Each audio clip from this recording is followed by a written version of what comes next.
The barn blazed, and every man on the Callahan Ranch stood frozen at a safe distance, watching, waiting, doing nothing. Every man except her. Maggie Oor ran straight into the smoke. She was 26 years old, broad-hipped and heavy-footed, and no one had ever wagered a single coin on her doing anything extraordinary. But she emerged from those flames, dragging a calf twice the size of what a woman her build should have been able to carry. And she didn't stop until every last animal was out. The letter arrived on a Tuesday. It was printed on cheap paper, folded twice, and tacked to the community board outside the general store in Drywater Creek, a town so flat and sun-bleached it looked as if God had pressed his thumb down hard on it and left it that way. Most women walked past that board without stopping. Most women had no reason to stop. Maggie Oor stopped. She read it slowly, the way a person reads something that might change their life and isn't sure yet whether that change will be good or devastating. Callahan Ranch, Harlan County, seeking a woman of capable hands and steady character. Duties include cooking, preservation work, general domestic labor, and livestock assistance as needed. Room and board provided. Wages paid monthly. No prior references required. Inquire in person. No prior references required. That was the line that hooked her because Maggie had no references. She had no family left to vouch for her, no former employer who remembered her name with fondness, no pastor willing to write a letter of good standing. What she had were 2 strong arms, a back that had been broken and rebuilt by years of hard work, and the particular kind of desperation that looks very much like calm from the outside. She pulled the notice off the board. Nobody tried to stop her.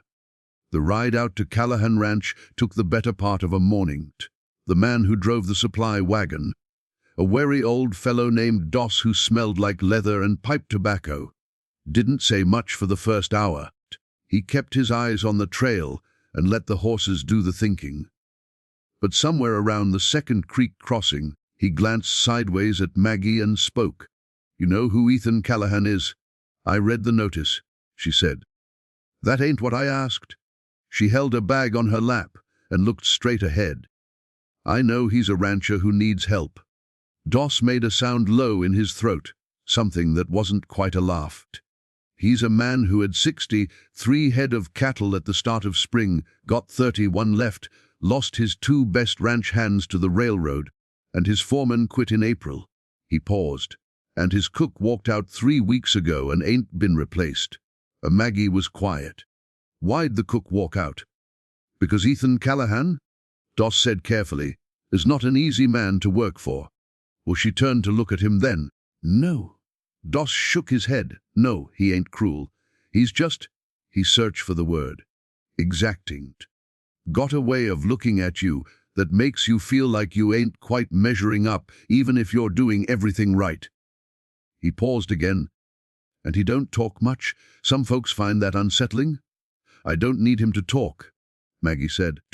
Doss looked at her for a moment, really looked at her in that assessing way of a man who had seen a lot of country and a lot of people. Then he turned back to the trail. "No," he said quietly. "I reckon you don't." She heard the fire before she saw the ranch. Not the crack of active flame, but the smell, thick, acrid, the ghost of something that had burned recently and badly. When the wagon crested the low hill and Drywater Flats opened up below them, she saw the blackened ribs of what had been a hay storage structure, still smoking faintly in the morning air. 3 men stood near it. 2 were young, wearing the kind of exhausted look that comes from fighting fire through the night.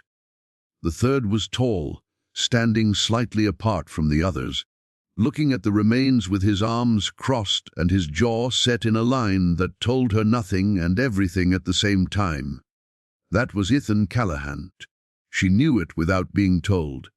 Doss pulled the wagon to a halt near the main house and called out, "Brought your dry goods, Ethan?" And a woman answering your notice. The tall man turned. He walked toward the wagon with a steady, unhurried stride, and Maggie climbed down before he reached her because she had never been the kind of woman who waited to be helped. She landed heavier than she intended. The ground was harder than expected, the drop farther, and she felt the familiar flush of self. Consciousness moved through her quick and hot before she shut it down the way she'd learned to do. She straightened, smoothed her skirt, looked up at him.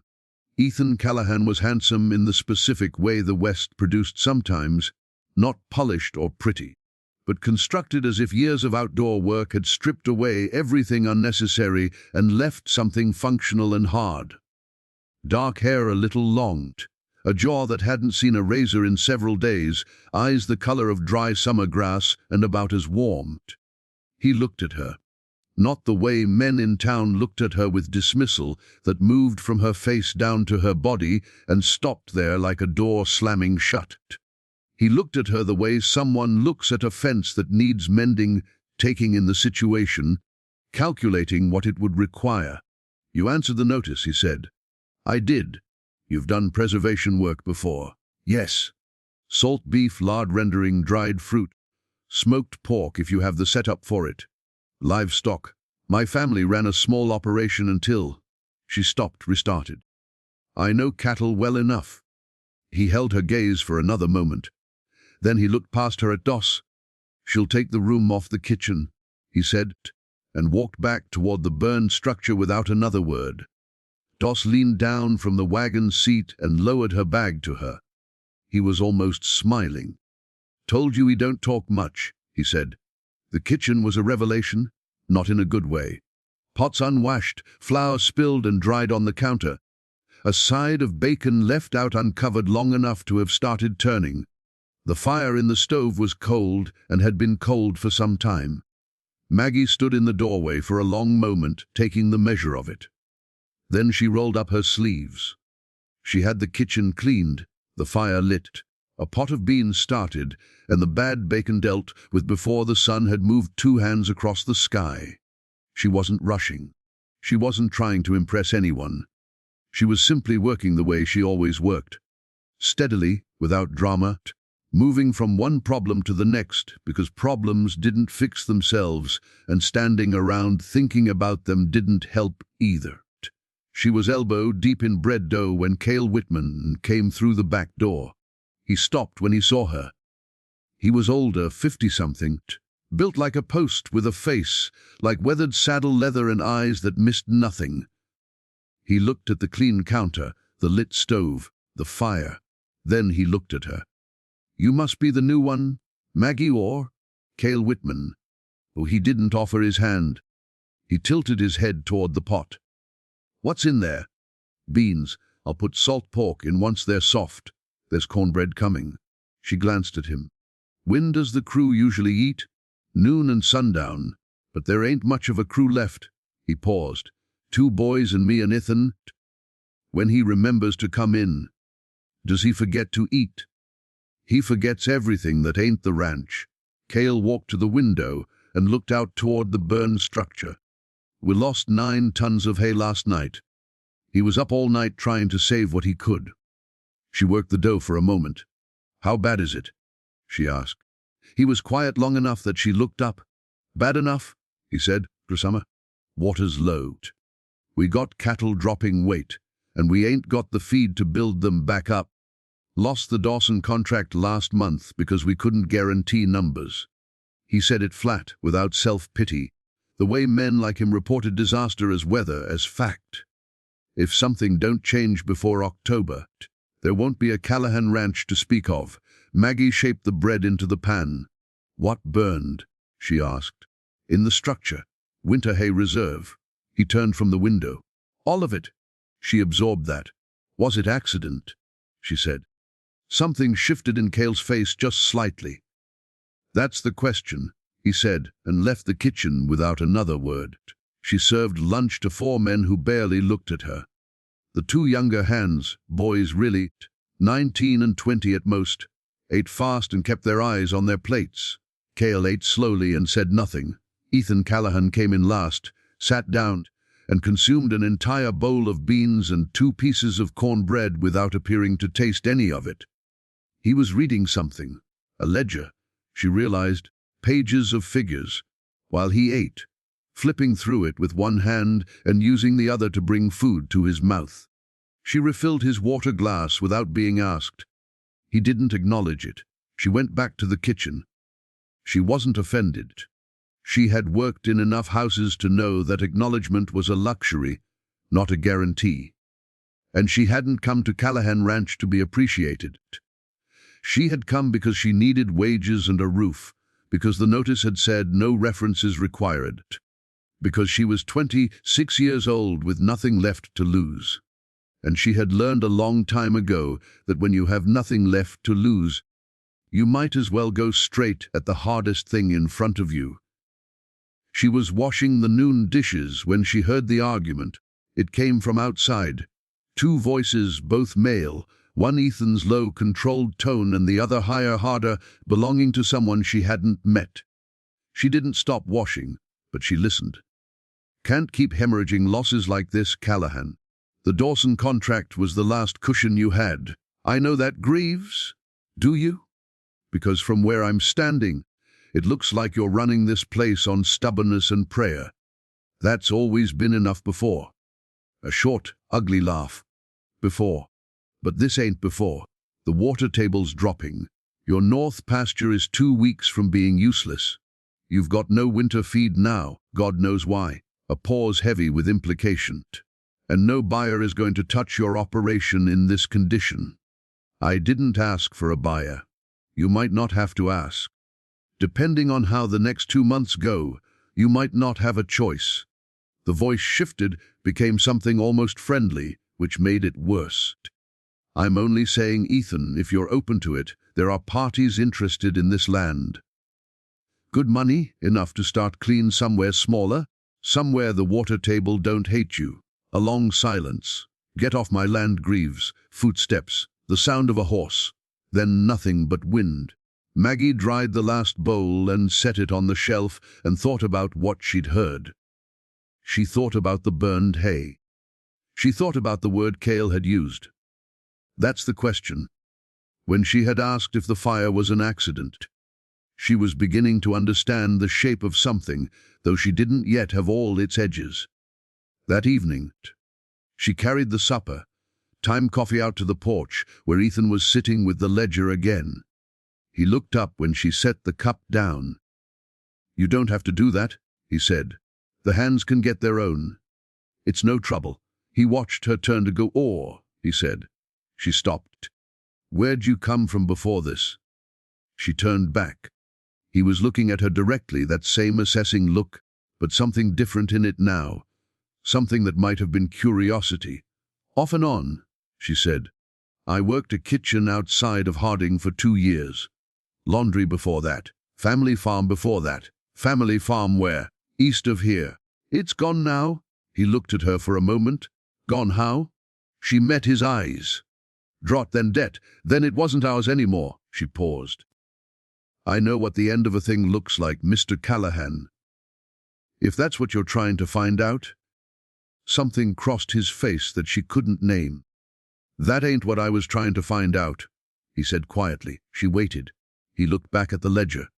Supper was good, he said. First decent meal this kitchen's produced in a month. It wasn't much.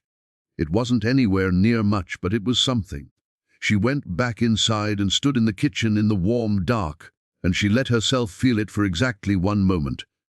That small, stubborn flicker she had been carrying around for years like a coal in her pocket, before she put it away and went back to work.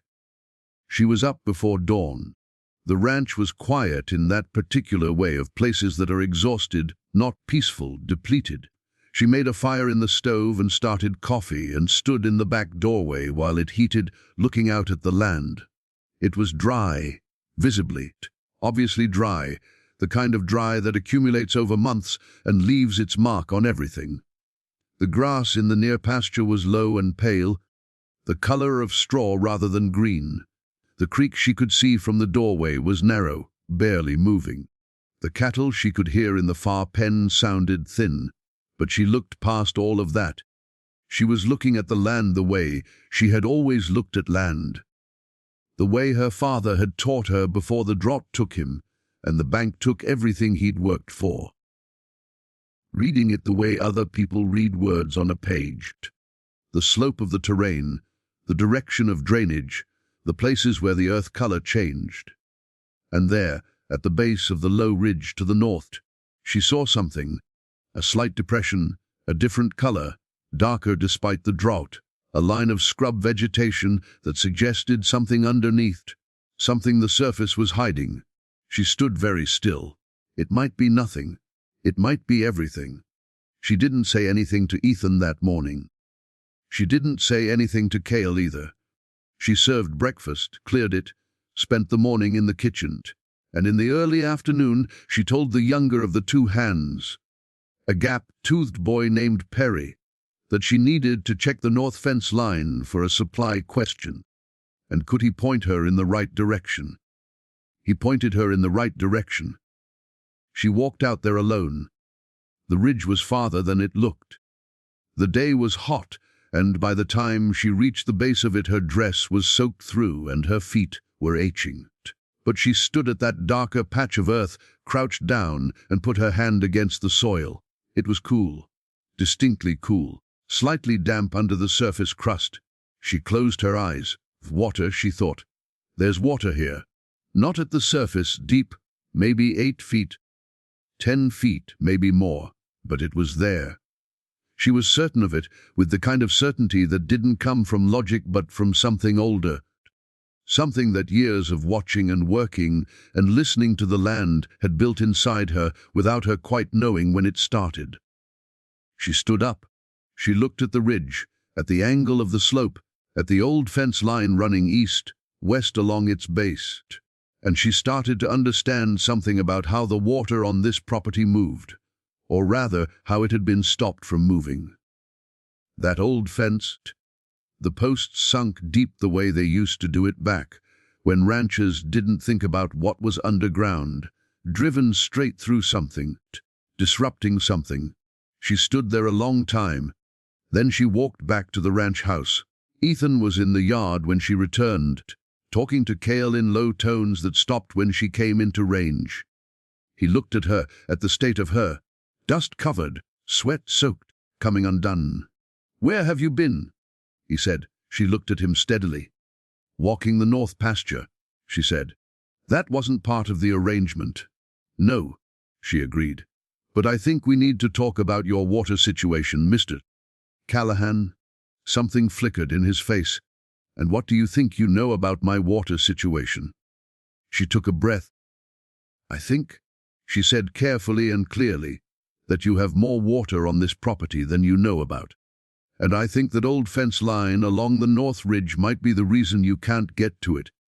A long silence. Cale looked at Ethan. Ethan looked at Maggie. "You walked my fence line," he said. "I did. To check a supply question," he said. She held his gaze. "I may have been curious about more than that." Another silence. Then Cale made a sound, not quite a laugh but adjacent to one. He covered it quickly. Ethan didn't look amused, but he didn't look dismissive either. He looked at her with that assessing look, the fence-mending look, and this time something in it had changed. "Come inside," he said. "Show me on the map." She followed him into the house, and something about the way the day felt, the weight of the heat, the smell of the burned hay still hanging in the air, the sound of the creek moving slowly in the distance, shifted just slightly. Not fixed, not saved, but different than it had been that morning. Which for now was enough. The map was old. Ethan spread it across the kitchen table without ceremony, holding down one curling corner with his coffee cup and another with his fist, and Maggie leaned over it and studied it the way she had studied the land itself, quietly, carefully, without rushing to speak before she was ready. Cale stood to the side. He didn't say anything. He just watched. "Show me where you were," Ethan said. She put her finger on the ridgeline, traced it east, stopped where the fence ran parallel to the slope. "Here," she said. "The soil color changes. It's darker even in this heat, and it's cooler than it should be." He looked at where her finger was. Then he looked at her. "That's been dry land as long as I've owned this property," he said. "Then something changed or something's blocking it." She pulled her hand back. When was that fence put in? He looked at Cale. Before my time, Cale said. Before his father's time, probably. Old construction. How deep? Cale tilted his head. 8 feet, maybe 10. That was how they did it back then. Wanted the fence to last. Maggie nodded slowly. If the posts went through a subsurface channel, even a small one, and the ground settled around them over the years. She paused, looking for words that weren't technical, that would land the way she needed them to. Water finds its path. If you block the path long enough, it finds another way, or it backs up. Either way, what's downstream dries out. A long silence filled the kitchen. Ethan looked at the map. His jaw was tight. You're saying, he said slowly, that a fence built before I was born might be strangling my water table? I'm saying it's possible. I'm saying it's worth looking at. She met his eyes. I'm not saying I'm right. I'm saying I've seen land behave this way before, on my family's farm. We didn't figure it out in time. She let that sit for exactly 1 second. I'd rather you look and prove me wrong than didn't look at all. Ethan stared at the map for a long moment. Then he straightened up and looked at Cale. Tomorrow morning, he said, we ride the North Ridge. Cale nodded once, the way men like him agreed to things without elaboration, without theater. Maggie started to move toward the stove because supper still needed finishing regardless of what happened tomorrow. Or, Ethan said. She turned. You come too, he said. She didn't let herself react. She just nodded and went back to the stove. But her hands, hidden from both of them, were trembling slightly, not from fear, but from something that felt dangerously close to hope, which she had learned to treat with the same caution she gave a horse she didn't yet know. The next morning arrived hot and windless, the kind of morning that told you exactly what kind of day you were in for. Maggie had breakfast on the table before anyone else was up. She wasn't trying to prove anything. She just couldn't sleep. The 2 younger hands, Perry and a quiet boy named Dell, came in first. They ate fast, the way young men do when they're uncertain about the day, and they kept glancing at each other in the sideways manner of people sharing an unspoken question. It was Perry who finally asked it. You really think there's water under the North Ridge, ma'am? Maggie set more cornbread on the table. I think it's possible.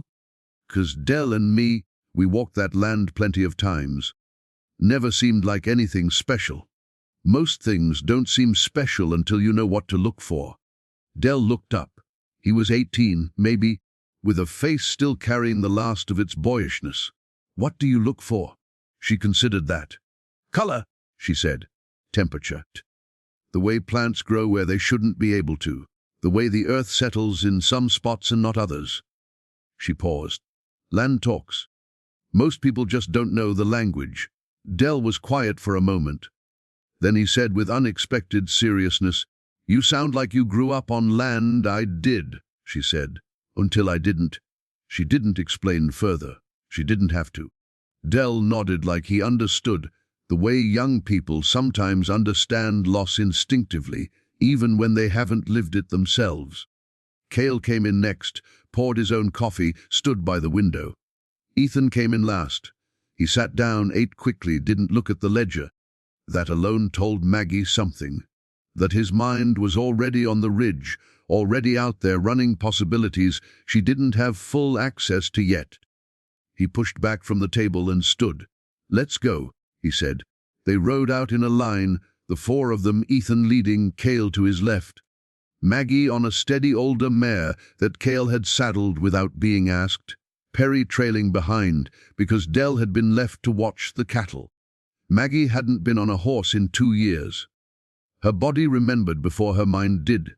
The shift of weight, the rhythm, the way you stop fighting the motion and let it carry you. The mare was patient and slow, which suited her fine. Ethan set a pace that was businesslike, not punishing, and they covered the distance to the North Ridge in under half an hour. When they reached the fence line, he pulled up and looked at it the way he'd looked at everything since she'd met him, with a kind of stripped-down attention that held judgment in reserve, until it had enough information. The fence was old. Even from a distance, you could feel the age of it, the posts dark with decades, the wire sagging in places, repaired and repaired until the repairs had become part of the original structure. Ethan dismounted, walked to the nearest post, crouched down, and looked at the soil around its base. Maggie dismounted and stood where she'd stood the day before. She pressed the toe of her boot against the ground, still cooler than it should be. The difference was subtle, but it was there. "Feel the ground here," she said to Cale. He crouched beside her, pressed his palm flat against the earth, lifted it, pressed again. He didn't say anything for a moment. Then, oh, that one syllable from Cale Whitman was worth more than a paragraph from most men. Ethan walked over and did the same thing, held his hand against the earth. Held it there long enough that Perry, watching from horseback, craned his neck to see what was happening. He looked at Maggie. "You said 8 to 10 feet deep," he said. "The posts, that's what Cale said." Ethan looked back at the fence, at the long line of it running east, west along the base of the ridge. Something was working behind his eyes. She could see it the way you can see a fire working behind a window, even if you can't see the fire itself. "If we're wrong," he said, "we'll pull a fence that didn't need pulling and we're out 2 days of labor." "Yes," she said. "And if we're right?" It wasn't a question, but she answered it anyway. "If we're right," she said, "you get your water back." A long beat. Then Ethan looked at Cale and said, "Get the tools." They didn't pull the fence that day. There wasn't time before the light went. The work took planning, the right equipment. And Ethan wasn't a man who moved without planning. But something had shifted by the time they rode back. Something in the quality of the silence between them that felt less like distance and more like concentration. At supper that evening, the two younger hands were louder than usual. Hope, even second-hand hope, made young men noisy. Ethan didn't say much, but twice during supper Maggie caught him looking at her in that measuring way of his. And twice she looked away before she could read what was in it. After supper, she was washing up when Cale came to the kitchen door and stood there. "You want something?" she said without turning around. "Just checking." "Checking what?" "Whether you're as calm as you look." She turned then.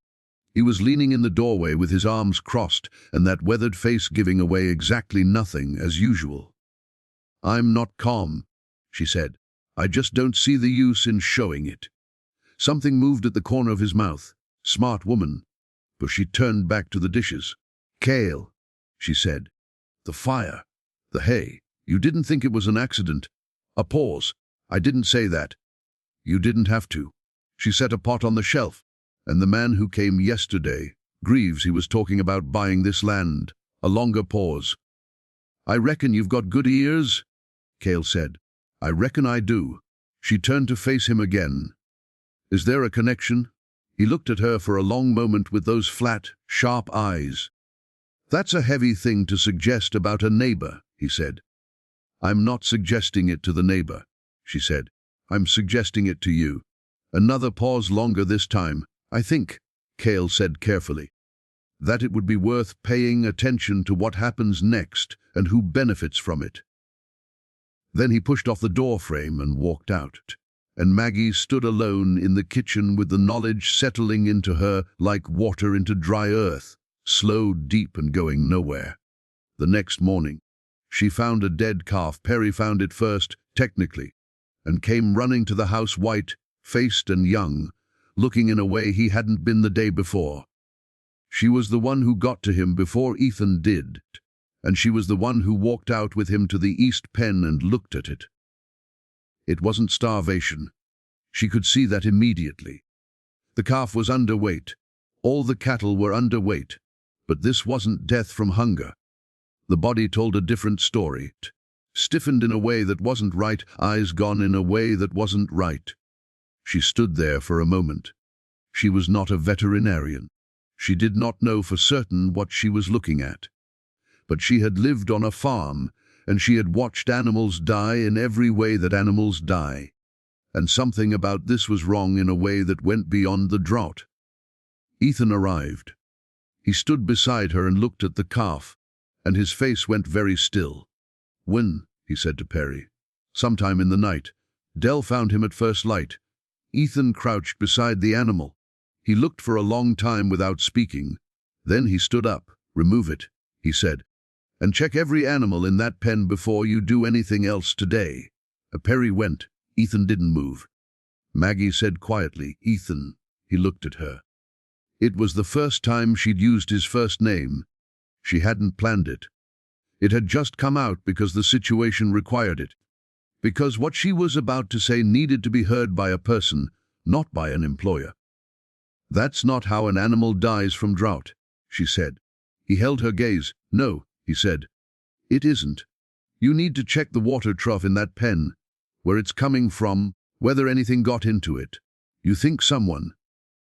"You think someone?" "I think," she said carefully, "that you should check the trove before you decide what you think." He looked at her for one more long moment. Then he walked toward the east pen, and she followed, and they checked the trove together in silence. And what Ethan found in the sediment at the bottom of it, a faint oily residue that had no business being there, that didn't come from the creek or the ground or anything that belonged on a cattle ranch, made him straighten up and put his hands on the fence post and stay very still for a long time. "For months," he said. She waited. "For months Greaves has been asking me to sell. Every time I say no, something else goes wrong." He turned to look at her. "First the Dawson contract fell through, and I never found out why they pulled out. Then 2 of my best hands left for the railroad the same week, which I thought was just bad luck." His voice was flat, controlled, but she could hear the fury underneath it running like the hidden water ran under the North Ridge. Contained, pressurized, looking for a way out. Then the hay burned. "And now this. You think Greaves is behind it?" she said. "I think," he said with terrible precision, "that I have been a fool." She didn't argue with that. She didn't offer comfort either, because this wasn't a moment for comfort. It was a moment for clear thinking, and she could see that he knew it too. "What do you need?" she said. He looked at her. "I need to know how many cattle he's gotten to," he said. "And I need to know how. Then we check every trough, every water source, every animal that seems off." She met his eyes, "and we do it quietly. If someone is watching this ranch, and I think someone is, we don't let them know we're looking. A beat." "Me," he said. She held his gaze. "I work here," she said. "This ranch goes under. I'm back on the road." "So yes, we." He looked at her for another moment, that assessing look again, but something new in it now, something that had moved past the fence, mending calculation into something she didn't have a clean word for. Then he nodded. "All right," he said. "Let's start at the East Trough." They spent the rest of the morning moving through every water point on the property quietly, methodically, Ethan leading, Maggie behind him, Cale rounding out the 3 of them. The 2 boys were told to stay with the herd and report anything unusual, nothing more. At the 3rd trough, the one near the west pasture gate closest to the road, they found more of the same residue. At the 4th, nothing. At the 5th, the one farthest from the ranch house and closest to the property line, they found the trough had been recently disturbed. The ground around it was marked by tracks that didn't belong to any of Ethan's horses, shod differently, multiple passes, more than once. Ethan stood looking at those tracks for a long time. "Night visits," Cale said very quietly. "Looks like you'll need to document this," Maggie said. "Before it rains, if it rains, and before anything else disturbs the ground." Ethan looked at her. "Why?" "Because if this goes where I think it might go," she said, "you'll need proof that holds up. Not just what you saw, but what the ground says, what a second witness says." She looked at Cale. "What a foreman who's been on this land for years says about what belongs here and what doesn't." Cale met her eyes. Something in his expression shifted. A fractional adjustment, the way a man's face changes when he recalibrates what he thought he knew about a person. "She's right," he said to Ethan. Ethan said nothing. He crouched by the tracks one more time. He looked at them the way he looked at everything, completely without hurry. Then he stood, and there was something different about how he stood. Straighter maybe, or maybe more resolved, like a man who had just decided something and was done deciding. "We pull that fence tomorrow," he said. "We get the water moving. We get the cattle healthy." He looked at Maggie. "Everything else," he paused. "Everything else. We deal with one thing at a time." She nodded. He started walking back toward the ranch house. She fell into step beside him, not behind him, and neither of them commented on it. After a moment he said without looking at her, "Where did you learn to read land like that?" "My father," she said. "He had a gift for it. He used to say the land is always talking. You just have to be quiet enough to hear it." A pause. "He taught you well," Ethan said. It was simply said. No decoration, no performance. Just a statement of fact from a man who didn't waste words. Maggie kept walking. "He tried," she said quietly. "I just paid attention." That afternoon, while Ethan was in his office, going through the ledger with a new and grimmer kind of focus, looking back through months of losses with fresh eyes, recalculating what had been accident and what had not, a wagon came up the drive. Maggie saw it from the kitchen window. It wasn't Doss. Different wagon, fancier, driven by a man in a clean hat who sat up straight the way men do when they want to be seen as important. She dried her hands and went to the back door. Cale was already in the yard. The man in the clean hat stepped down from the wagon without being asked, the way men do when they believe their arrival is welcome by default. He was well dressed for ranch country. Not showy, but deliberate. He had a wide, even smile that didn't connect to his eyes. "Afternoon," he said to Cale. "Is Mr. Callahan available?" "Depends," Cale said. "Tell him Wade Greaves is here. He'll want to see me." Maggie went back inside. She walked through the kitchen and knocked on the office door. Ethan opened it. "Greaves is here," she said. His face didn't change, but something behind it did, tightened, settled. "How many men with him?" She blinked. She hadn't thought to look. "I'll check." "Don't." He put a hand up slightly. "It doesn't matter." He looked at her. "Go back to the kitchen." "Stay there?" "Ethan, please." He said it not harsh, not dismissive, just quiet and direct. "I need to handle this without." He stopped. Started again. "I need you out of the line of it." She looked at him for a moment.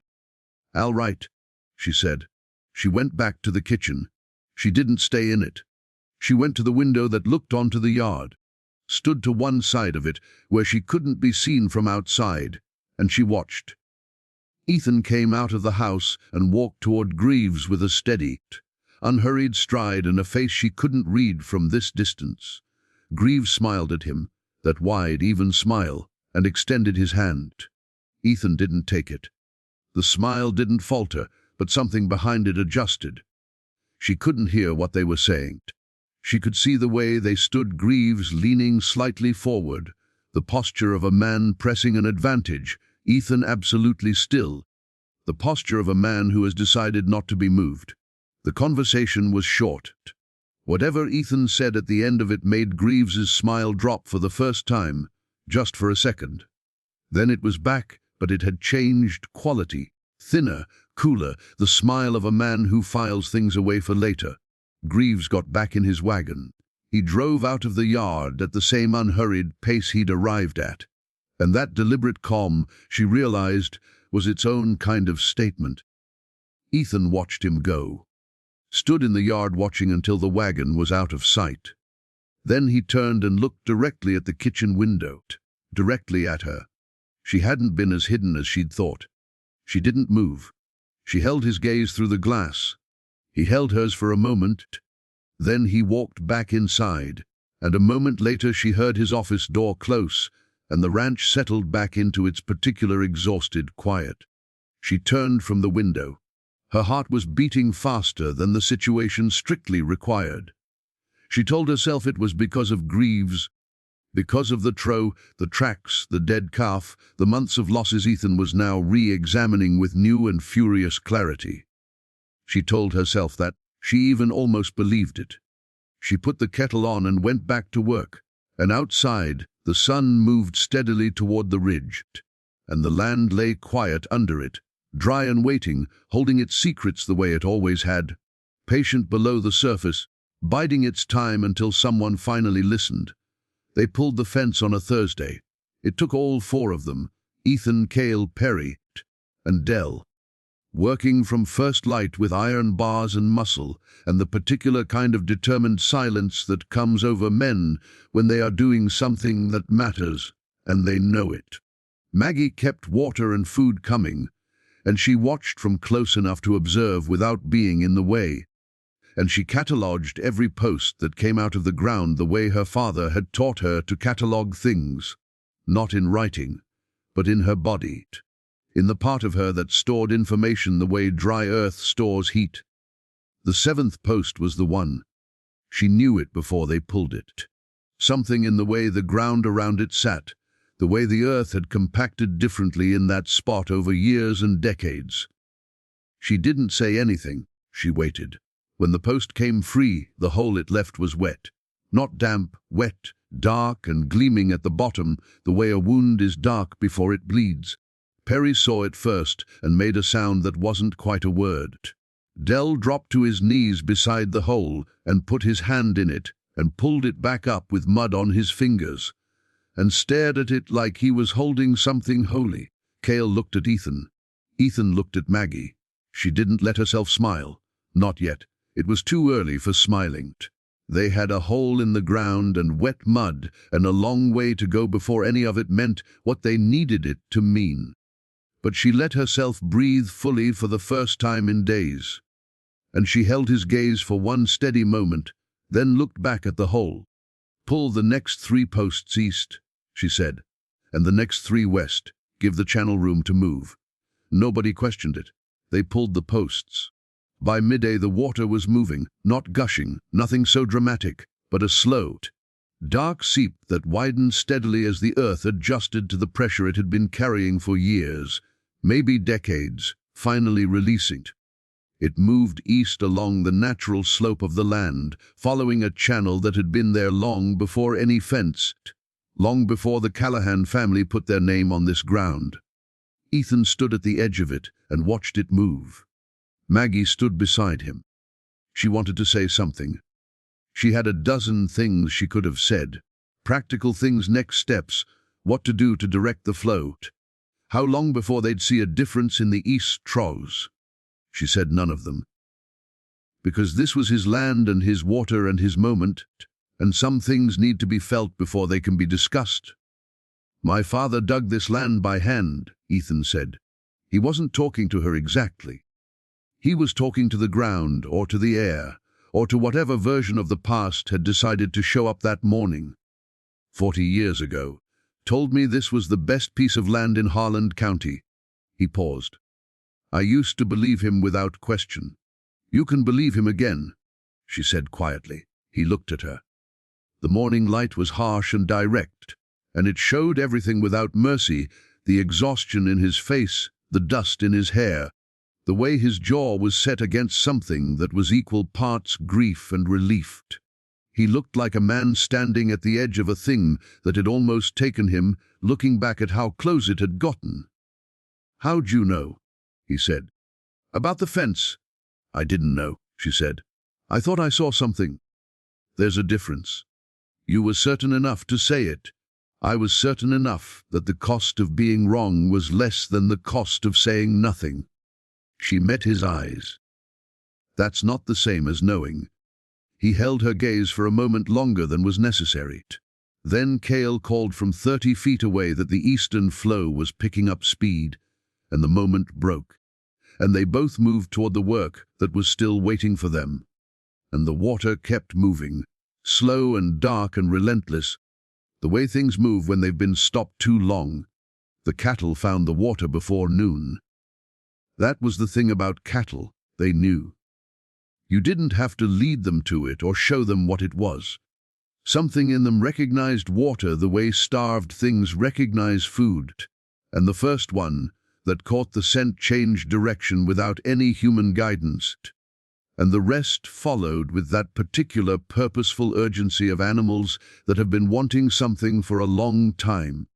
Dell laughed out loud when it happened. A young, unguarded laugh that he probably would have been embarrassed about if anyone had commented on it. Nobody did. Perry was grinning so wide his face looked like it might split. Even Cale, who had the emotional expressiveness of a fence post, put his hands on his hips and shook his head slowly in a way that Maggie had already learned meant satisfaction. Ethan watched his cattle drink. He stood apart from the others, arms crossed, and he watched his cattle drink, and Maggie watched him watch them. And she thought about how a person carries something for so long. A failing ranch, a dead wife, a drought. A man trying to take what little he had left, and what it does to the body when even one small part of it starts to lift. She went back to the house and started supper, and she had cornbread in the oven, and a pot of beef stew on the fire and coffee ready when they came in that evening.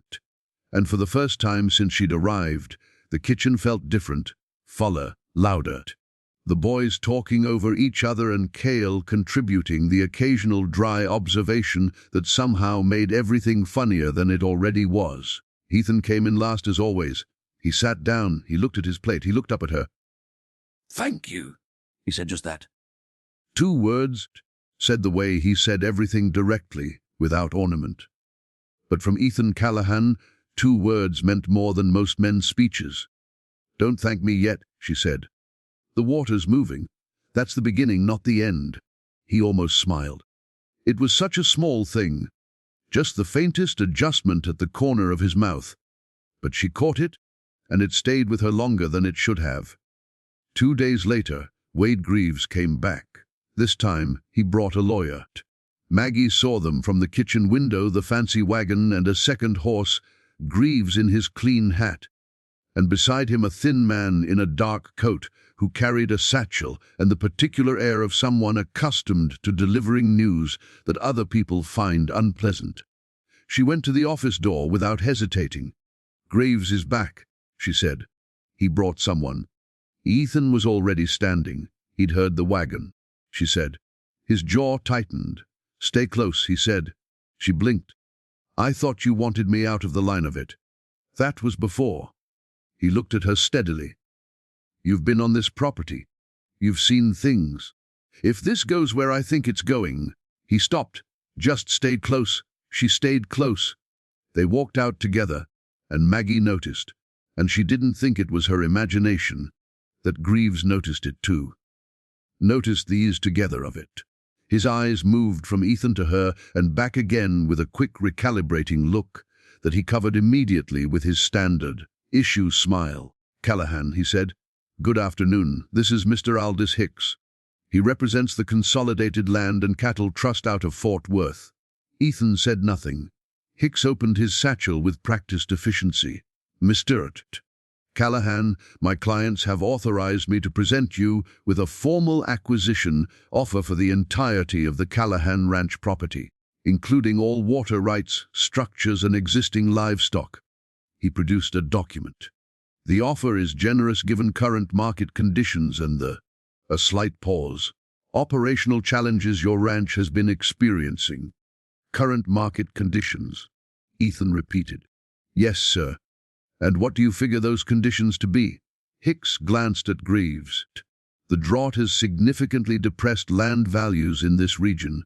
Water access is a particular concern for any buyer. Your herd is undersized for the acreage and operating at a loss by most measures." Another pause. "The offer reflects that reality, does it?" Ethan said. Maggie looked at the document in Hicks's hand. She didn't reach for it. That wasn't her place, and she knew it.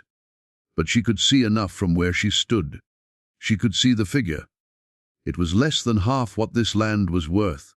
Even in drought, even with losses, it was the price you offered a man you expected to be desperate. "I found water," Ethan said.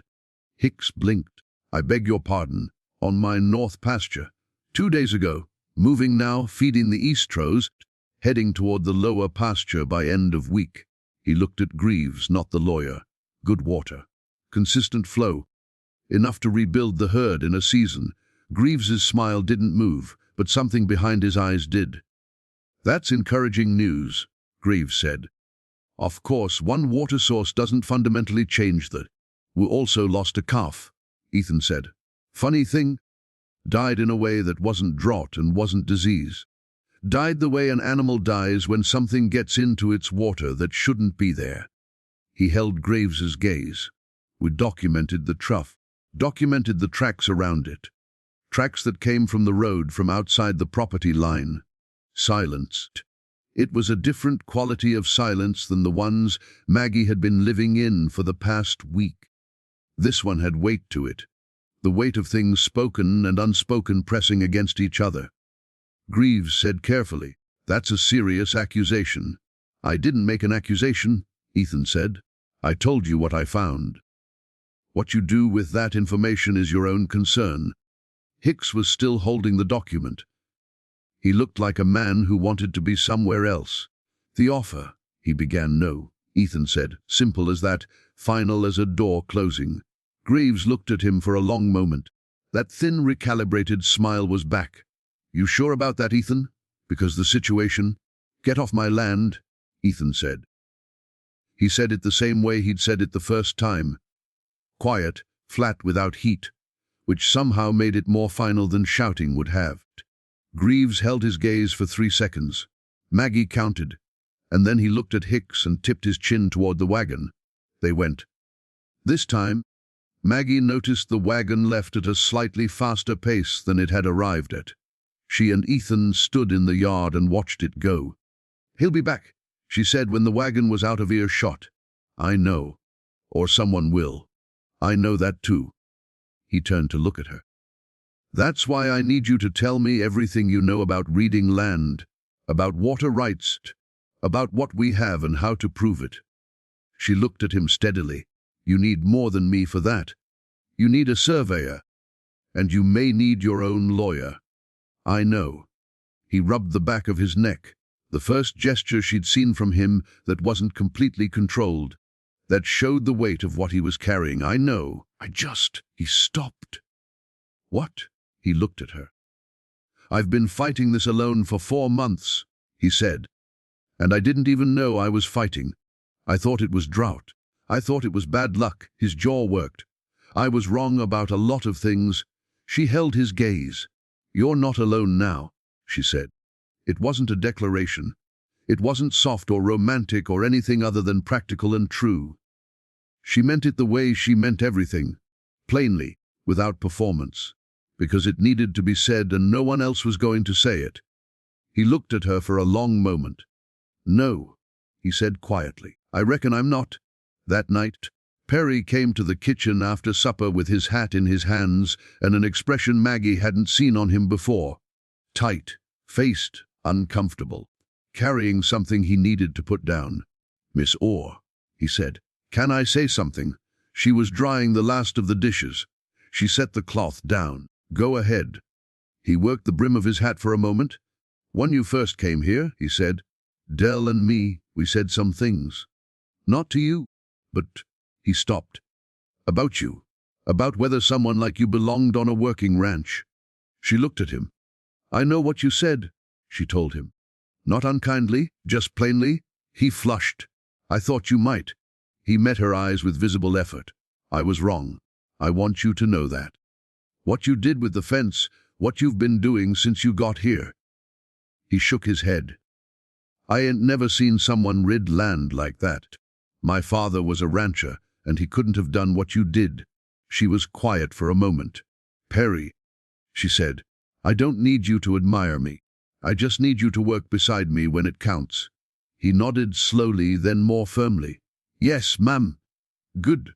She picked up the cloth again. "No, go to bed. We've got a long day tomorrow." He went. She stood in the kitchen alone for a moment, the cloth still in her hand. And she'd let herself feel that too. The way she'd let herself feel the water, the gratitude, the look on Ethan's face at the fence line. She felt it completely without diminishing it, and then she folded it away and went back to work. 3 days after Greaves's second visit, a man named Horace Dunn rode up to the ranch house at mid-morning. Maggie had never seen him before. Cale had. She knew it immediately from the way Cale's posture changed. A small, significant stiffening, like a dog that has scented something it recognizes and doesn't like. Dunn was a county man, not law. Something adjacent to law, which was often more dangerous than the real thing. He had a badge of some kind on his coat, and the practiced pleasantness of a man whose job required him to say difficult things while appearing agreeable. "Mr. Callahan," he said, "I've received a complaint regarding water diversion on your north pasture. Allegation is that recent modifications to the property have redirected water flow affecting neighboring land." Ethan stood very still. "That's interesting," he said. "Yes, sir. I'm going to need to take a look at the modifications if you don't mind." "I do mind," Ethan said. "But I'll accommodate it anyway, because I've got nothing to hide." He looked at Dunn steadily. "Who made the complaint?" Dunn had the practiced non-expression of a man who delivered other people's moves. "I'm not at liberty," Ethan said. Not a question. Dunn didn't confirm it. He also didn't deny it. His expression remained exactly the same, which was its own kind of answer. Cale was beside Ethan now, having moved there quietly while Maggie watched from the doorway. And Maggie was thinking. She was thinking fast, the way her father had taught her, the way years of being underestimated had refined in her. Not showing the thinking, just doing it, running through what she knew and what it meant. The fence had been there for 40 years. The water flow had been disrupted for 40 years. They hadn't diverted anything. They had restored what was there before. The water that was now moving east across Callahan land had always been Callahan water. She stepped forward. "Excuse me," she said. Dunn looked at her. Ethan looked at her. "I don't mean to interrupt," she said with the particular careful courtesy that she'd learned worked better than bluntness when dealing with men who held minor power. "But I believe I can explain the situation in a way that might be helpful to your inquiry." Dunn looked at her, the quick assessing look that men give women they haven't expected to be relevant. "And you are?" "Maggie Oor. I'm employed here." She paused. "I was present when the modifications were made. I can explain what we did and why, and I can walk you through what we found, including the surveys." Ethan went still beside her. They hadn't done surveys. They both knew it. But Dunn didn't know it. "I can also explain," she continued, her voice staying exactly even, "that removing fence posts that were disrupting a natural water channel, a channel that predates any land claim in this area, isn't diversion. It's restoration." She looked at Dunn pleasantly. "But I'd be happy to show you the maps we've been working from, if that would help your investigation." A pause. Dunn looked from her to Ethan and back. "That would be helpful," he said, slightly less certain than he'd been a minute ago. "Of course," she said. "Come inside." She turned and walked back into the house, and she heard Ethan's footsteps behind her, and she heard Dunn's, and she kept her pace steady and her face forward, and her hands completely still at her sides, even though her heart was hammering hard enough that she could feel it in her fingertips, because they didn't have the surveys yet. She was about to stall a county inspector with maps that weren't complete and facts that were real but not yet documented, buying time they desperately needed. And the only thing standing between her and complete exposure was her own ability to stay calm and talk with the easy authority of someone who had everything in order when she very much did not. Inside the kitchen, she spread the old map on the table, and she began to talk. She talked for 40 minutes. She talked about the land's natural gradient, about the original channel visible in the map's topography if you knew what to read, about the fence line and its depth and its age, and the way deep posts in clay soil will shift water tables over decades. She used the word hydrology twice and explained it both times, as if the explanation were for Dunn's benefit and not because she wasn't completely certain it applied here. She pointed to specific elevation markings on the map and described what they implied about pre-existing water movement. Ethan said almost nothing throughout. He stood to her left, one hand on the table, and he watched her talk with an expression she couldn't read because she was too busy reading done. Again.